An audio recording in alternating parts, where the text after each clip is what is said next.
Well, hey everyone, welcome. Welcome to our biannual podcast. We've got a podcast that we're doing with the most frustrating publication schedule because it's infrequent, but also hasn't given up entirely. I don't know how that works, but here we are. So we are up to the Amazing Spider-Man issue 25. Captured by J. Jonah Jameson. This one, I gotta say, is kind of a very classic. It's got like so many of the classic Amazing Spider-Man tropes and things that you want out of an Amazing Spider-Man issue. This might be like a perfect issue to look at if you wanted someone to get an idea of the different things that happen in the older Spider-Man comics, where it's an issue by issue kind of situation. There's like a villain of the week, but then there's also an ongoing like Peter Parker's love life and so on. So, it opens with Peter Parker leaving Liz Allen's house because he was helping her study. Legitimately helping her study, and but she's into him, and he goes to retrieve his little Spider-Man flashlight, which is a bat signal ripoff, but that's fine, and uses it to spotlight some crooks so that a cop sees them and stops them from, I don't know, boosting a car or something. Whatever, not important. The fun part is then he goes to sell the pictures to J. Jonah Jameson, who is looking at him and he's like, big fucking deal. Picture of a bunch of guys trying to, break into something or whatever. And a cop is busting them. Wow, good one. But then Peter Parker points out, hey, wait a second, though. Doesn't this make Spider-Man look terrible? Because it's like, oh, Spider-Man couldn't even handle a simple bust. One lone cop is doing more than Spider-Man, and JJJ is like, oh, yeah, good point. This is great. I'm going to buy this for sure. Now, Betty Brant, who also works at the Bugle, is overhearing all this and is really pissed off because she's like, Spider-Man saved your ass. Now you're selling him out. That's pretty fucked up. But it gets worse because then this inventor comes in, Smythe, who, will play a big role in Spider-Man history.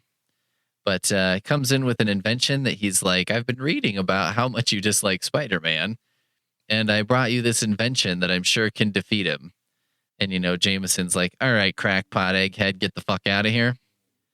It's pretty amazing. You have to have imagine writing op-eds in a newspaper so often that a crazed inventor who invented a device to kill Spider-Man comes to you and is like, I invented this, and I happen to have noticed that you're real crazy about trying to fucking kill Spider-Man.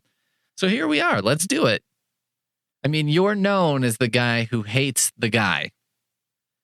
That's got to be, I guess you get known for something. I guess he's famous in a respect, in a disrespect.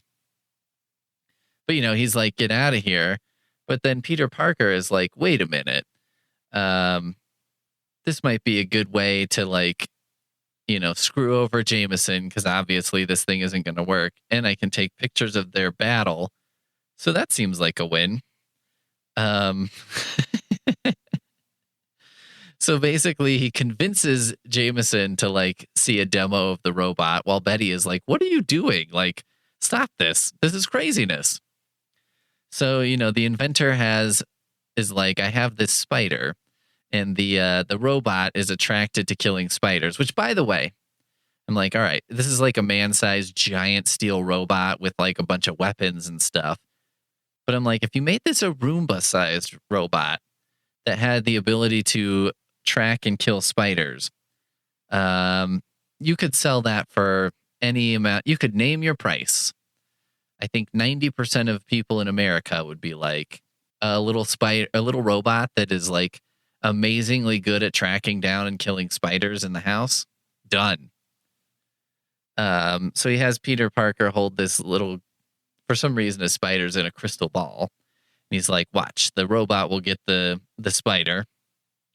It immediately entraps Peter Parker in a bunch of steel cables and stuff. And they're like, well, that's just a glitch, obviously. But, you can see it works. And so then, Betty's all pissed off because it's like, all right, let's turn this robot loose. Then Flash Thompson decides he's like ready to fight Peter Parker again.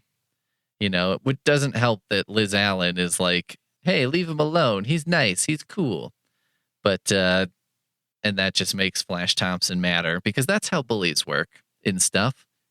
Is they're just like, somebody telling me not to do this just makes me want to do it more. It's the real bully spirit that I appreciate. Nobody's going to bring down Flash Thompson. So, they get the robot going, and the robot has a very funny shape. It's got this like circular face, which is a screen. So you're seeing Jameson's face in the screen, which again, it's like this person has at least invented FaceTiming. Also, much, much better way to make money. But, when we're talking about Spider-Man villains, if we talk about them practically, that ruins all the fun, right? I mean, is it practical to have a flying suit and then to dress up like a giant vulture just because you're bald? No, that is not practical. Obviously, is it practical to have electrical powers and to dress up in a suit that has your face look like kind of an electric shock? Like maybe you're a mascot for an electricity company? No, it's not practical. I would ask, okay, it's not practical. What's your point? So anyway, this impractical robot is sent off after Spider-Man. And Flash Thompson is like, all right, meet me outside so we can fist fight. But then, Peter Parker has to run away because the robot is coming. So he's like, oh, I got to change into Spider-Man before the robot catches me because then everyone will know that I'm Spider-Man. So Peter Parker's running away. Flash Thompson and a gang of toughs. I don't know if they're a gang of toughs. It seems like they're just a bunch of kids who want to watch a fight, which is understandable, especially this being the 60s. And you're like, well, what are they going to do? It's not like they can go home and, watch somebody streaming on Twitch or something or do eat a Tide Pod. Those aren't going to come around for another like 60 years. So they're like, we got to do something. So they're running along. And then the robot is running after the crowd. So it's a very what is that fucking show? They're having a comical daylight chase. So, Spider-Man turns a corner and like leaps onto a roof so he can change into his costume and whatever. And the robot gives chase. So then the crowd sees the robot and this all turns into a big chase. Spider-Man fights the robot, and the robot has some abilities that help it not be beaten by Spider-Man. Mostly, it's very greasy, which I'm like, all right, I guess give me a bag of Five Guys, and I'll eat that, and then jog a mile, and I could beat Spider-Man because I defy anything to be sticky enough to stick to my face after doing that. It's like, oh, all you needed to defeat Spider-Man really was a bag of pepperoni. He's covered. Pizza Man. Pizza Face. Oh, and my name is Pete. And then I'd be Pizza Face. This is perfect. This is my supervillain. I'm so greasy that I can't be caught in Spider-Man's webs. I can't do much else. So he can't just walk up and punch me. But it's frustrating. It's mildly frustrating that he can't defeat me in his chosen fashion. So, this robot has a bunch of tentacles, and Jameson's having a delightful time piloting it and chasing Spider-Man. And Betty back in the office is worried because she's like, well, this robot's never going to get tired, and Spider-Man's getting worn out because this thing's chasing him. So she's like, maybe I could try and like sabotage this on my end. So first she reaches across the console and is like, oh, look, this dial is coming loose. Let me tighten it for you.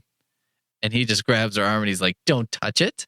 I'll lose control over the robot. Stay back. And she's like, damn, that didn't work. Which, I mean, that was a pretty poor attempt.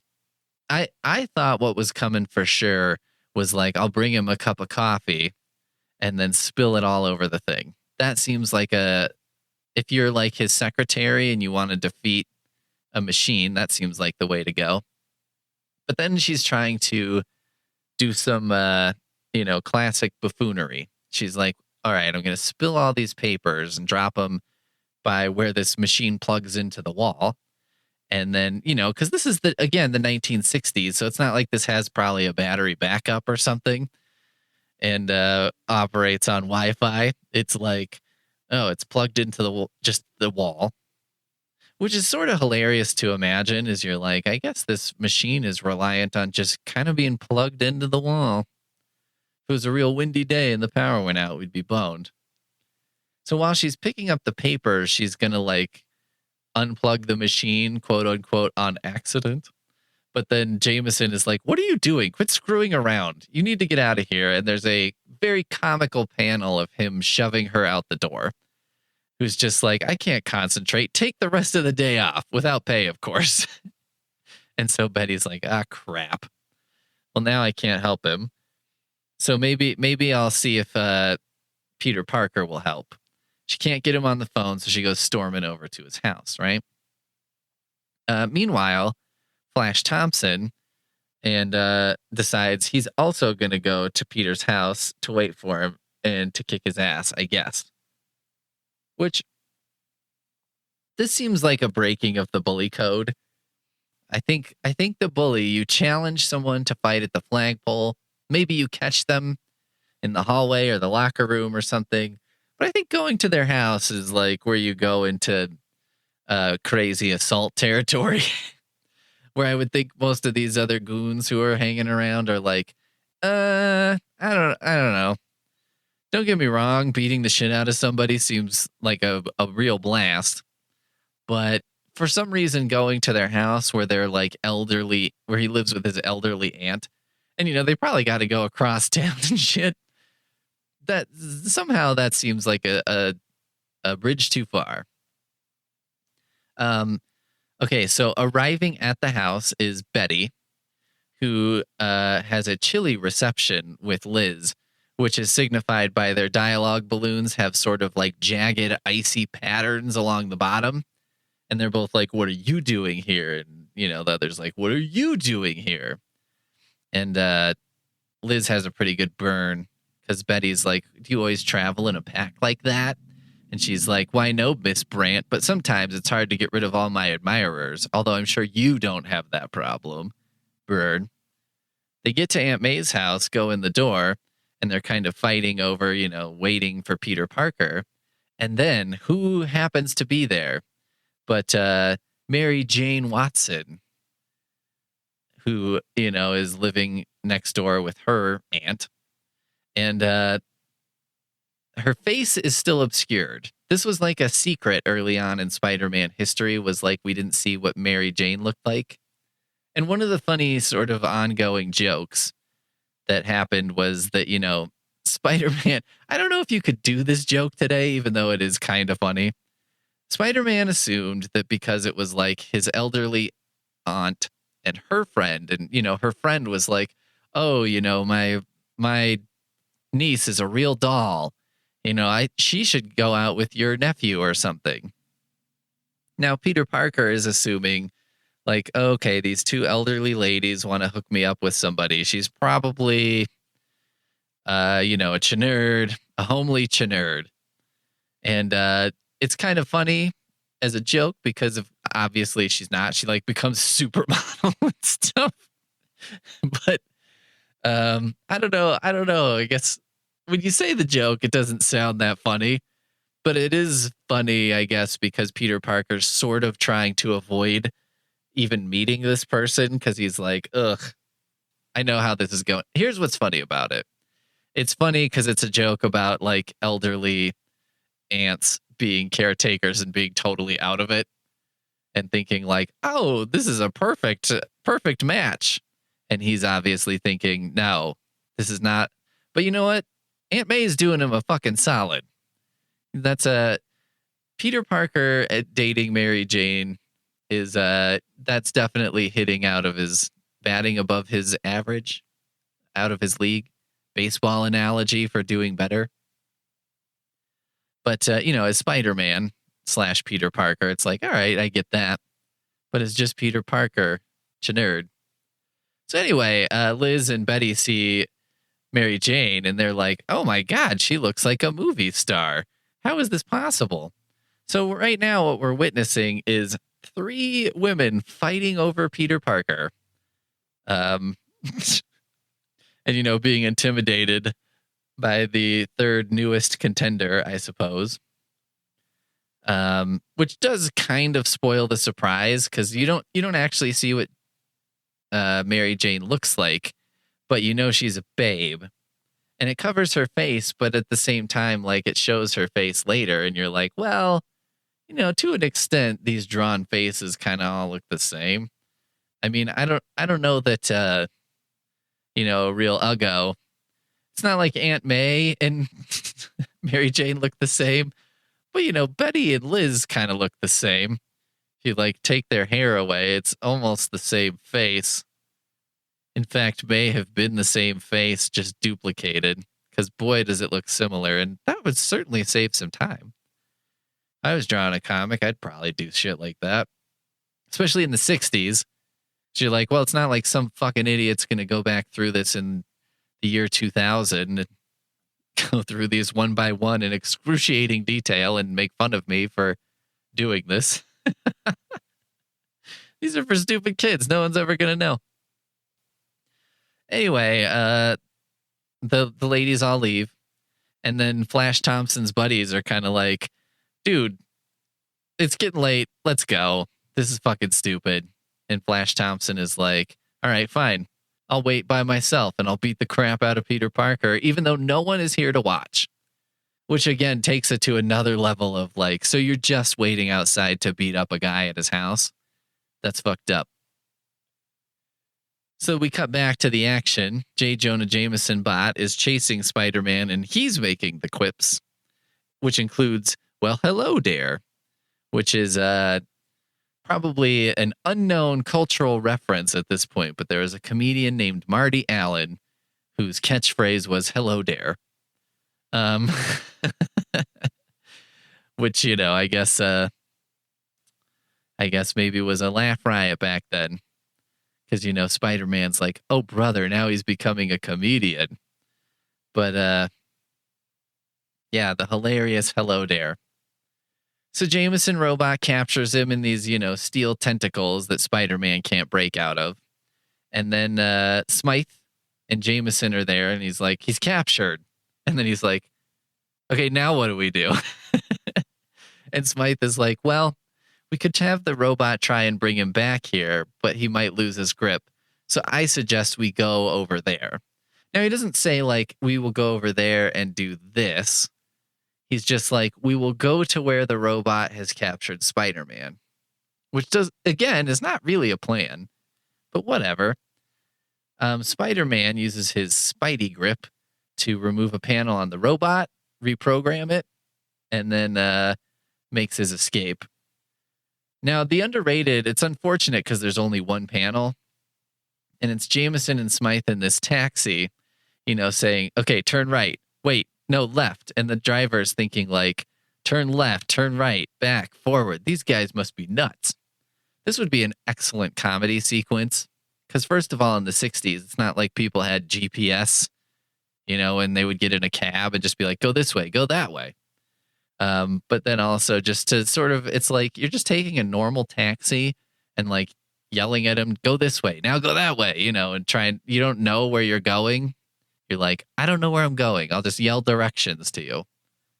Seems like a good comedy setup that was wasted a little bit, unfortunately.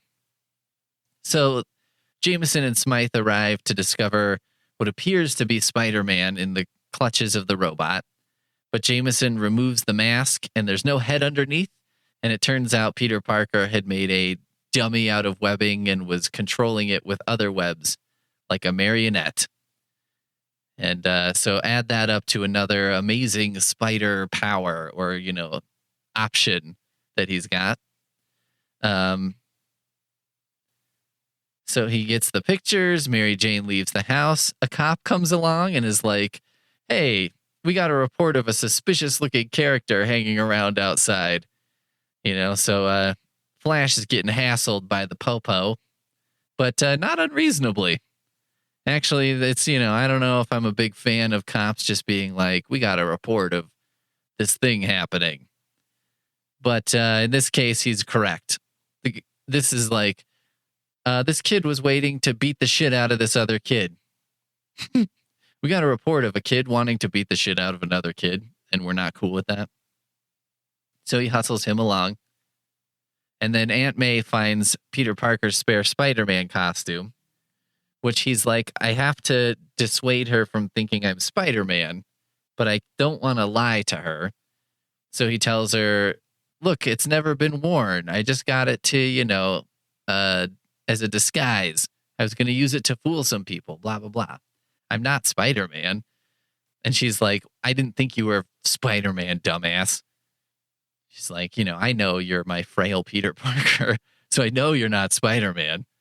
You suggesting that was probably not a good idea, which is what he should be thinking is like, maybe I shouldn't just insist that I'm not Spider-Man. Maybe that's not helping me out. Note for later. But, and then she's like, well, how about you don't wear this around? Because, remember in that previous issue when Flash Thompson did that stupid shit and then got himself in a bunch of trouble? I would prefer you didn't do that. How about that? Can we call that a deal? And then everything ends and everything is wonderful and nothing hurt, as Kurt Vonnegut would sort of say. So there you go. That's the next issue. I know that was a lot of summary of what's going on, but I guess that was sort of the intent of this whole thing, right? Is you could just listen to this instead of reading the comics, or in addition to reading the comics. I feel like, coming in at 25 minutes or so, it's a similar length, but maybe this is more pleasurable. I guess you could do this while you jog, because we all know how much comic book nerds love to jog. So I've really made an intelligent decision about how to create a good business here. This is a business. All right, well, whatever it is, we'll see you next time.